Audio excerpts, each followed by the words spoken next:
When white opens the game with e4, black's most classical continuation is to respond in kind with e5, the central struggle in its game. Instead of capturing black's knight, white's response is debated at grandmaster level for centuries. When white opens the game with e4, black's most classical continuation is to respond in kind with e5. The central struggle continues after knight f3, developing the knight and adding pressure against black's e5 pawn, so black actively develops while defending the center with knight c6. Bishop b5, known as the Ruy Lopez, is one of white's most established and classical responses debated at grandmaster level for centuries. In this video, we are going to focus on another opening with a rich history and sound strategic basis, developing the light-squared bishop to the active a2 to g8 diagonal with bishop c4. The bishop enjoys an active diagonal, pointing at black's weakest point on the chessboard, the f7 square.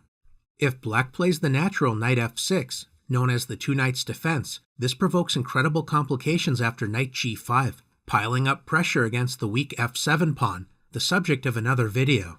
To discourage knight g5, black occasionally wastes time with the dubious h6, or develops the dark squared bishop to the somewhat passive e7 square. Both of these moves are well met by striking in the center with d4, developing a strong initiative for white.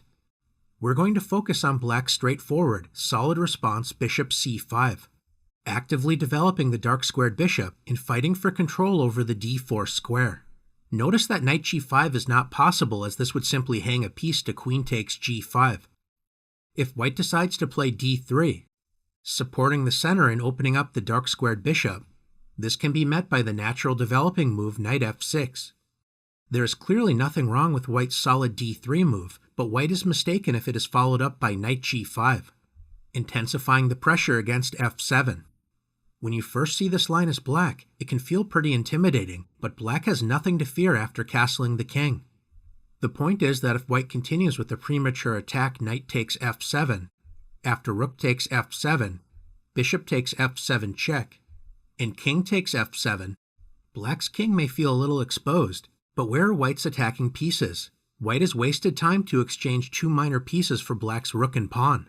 Although this exchange may be considered approximately equal from a materialistic perspective, the quality of black's pieces promise a more comfortable game. Black already has three active minor pieces developed, enjoying a significant advantage in time. During the early phases of the game, the knights and bishops are easier to handle, as it takes some time for the rooks to find open lines for development. One basic plan for black is to complete development with d6,